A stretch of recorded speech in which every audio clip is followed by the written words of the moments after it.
मैं समय हूं। मेरा जन्म सृष्टि के निर्माण के साथ हुआ था। मैं पिछले युगों में था, इस युग में हूं और आने वाले सभी युगों में रहूंगा।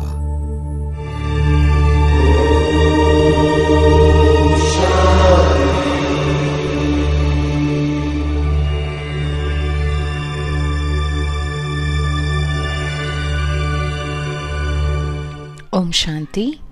आज का विषय है सृष्टि चक्र या काल चक्र का रहस्य। World drama wheel. चित्र में देखिए, सृष्टि का यह चक्र, जिसे काल चक्र भी कहते हैं, यह 5000 वर्ष का है।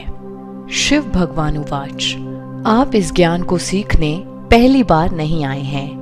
आप 5000 वर्ष पूर्व भी इसी स्थान पर, इन्हीं परिस्थितियों में, इसी रंग रूप में आए थे, क्योंकि इस सृष्टि रूपी रंगमंच के इस नाटक की हूबहू पुनरावृत्ति होती रहती है ना अद्भुत रहस्य की बात। अब इस रहस्य को अच्छे से समझ लेते हैं। सृष्टि नाटक में हर एक आत्मा एक निश्चित समय पर परम धाम से इस सृष्टि रूपी नाटक के मंच पर आती है और शरीर को धारण कर अपना पार्ट बजाना शुरू करती है।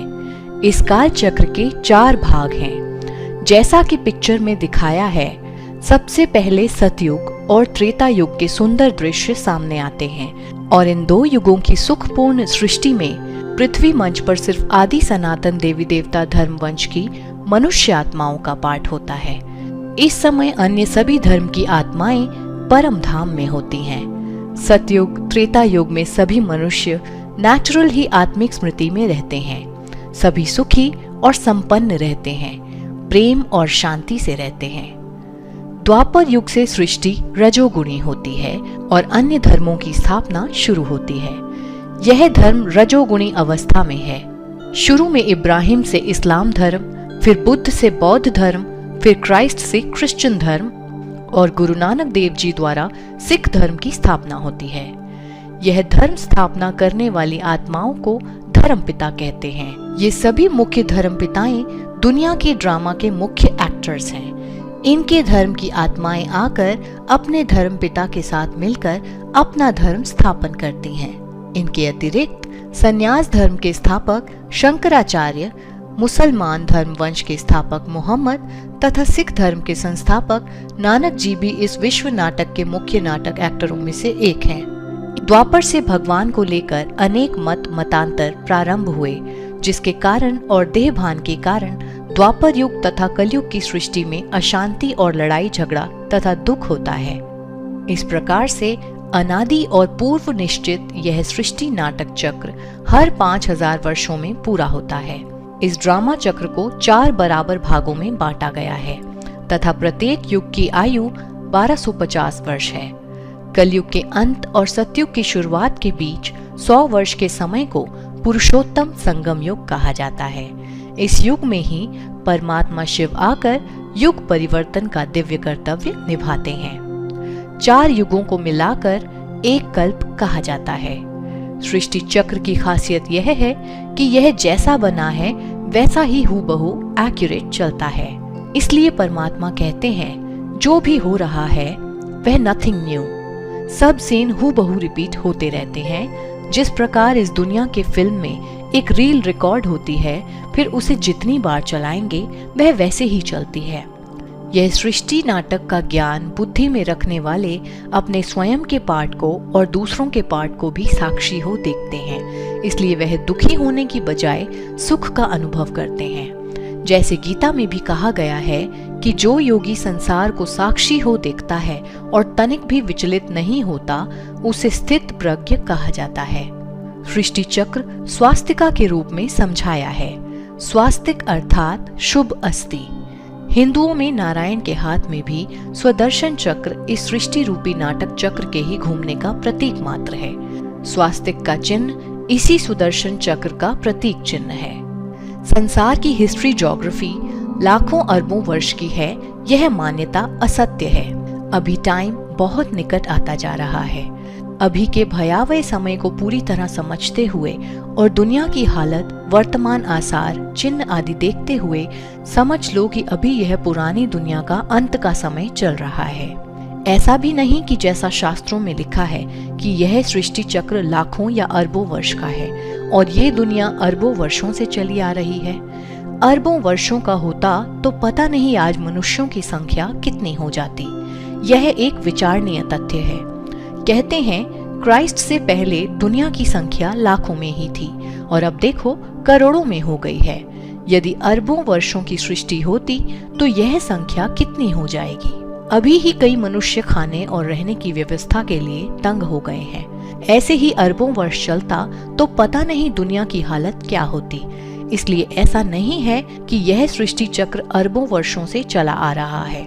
कई कहते हैं फलाने चीज इतने समय पहले की है, मगर साइंस द्वारा समय की पहचान करने वाली विधि कार्बन डेटिंग पर आधारित है। इसमें भी त्रुटियां हैं, यह खुद साइंटिस्ट्स कहते हैं। यह चक्र एक्यूरेट 5000 वर्षों से चला आ रहा सृष्टि चक्र है और यह बात स्वयं परमात्मा बाप आकर अब कल्प के अंतिम समय हम आत्माओं को समझाते हैं। संसार की हिस्ट्री कोई लाखों अरबों वर्षों की नहीं है और उतनी आपको मिलेगी भी नहीं। जब है ही नहीं तो कहां से मिलेगी। अगर सबसे पुरानी हिस्ट्री कोई मिलती है तो वो है देवी देवताओं की। देवताओं की टाइम की गिनती करें तो वो है 5000 वर्ष पहले की। उस हिस्ट्री में देवताओं की लाइफ देखें तो वह सबसे ऊंची सभ्यता से भरी हुई थी। उस समय दुनिया में कोई रोग शोक का नाम भी नहीं था, अकाले मृत्यु नहीं थी, तो वो सबसे ऊंचा स्वर्ग समान समय था। इसलिए परमात्मा समझाते हैं वो नई दुनिया अब समय प्रमाण पुरानी जर्जरी भूत हो गई है, दुखों से भर गई है। इससे पता चल रहा है कि अब चक्र में महापरिवर्तन होने वाला है। पुरानी दुनिया से फिर नई दुनिया का आगमन होने वाला है। चलिए हम देखते हैं वह नई दुनिया कैसी होगी जिसे सतयुग कहते हैं।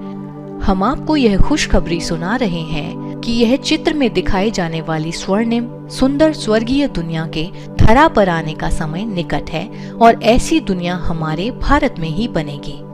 यहाँ झाड़ का एक चित्र दिखाया गया है। परमात्मा ने इस सृष्टि रूपी वृक्ष की तुलना कल्प वृक्ष अर्थात एक उल्टे वृक्ष से की है, क्योंकि अन्य वृक्षों के बीज तो पृथ्वी के अंदर बोए जाते हैं और वृक्ष ऊपर को उगते हैं, परंतु मनुष्य सृष्टि रूपी वृक्ष के जो अविनाशी और चेतन बीज स्वरूप परम पिता परमात्मा शिव हैं, वह स्वयं ऊपर परम धाम अथवा ब्रह्मलोक में निवास करते हैं और बाकी सभी हम आत्माएं इस सृष्टि रूपी झाड़ के टाल टालियां हैं, जिनका स्थान झाड़ में नीचे है। सबसे नीचे कलयुग के अंत और सतयुग के आरंभ का संगम दिखलाया गया है।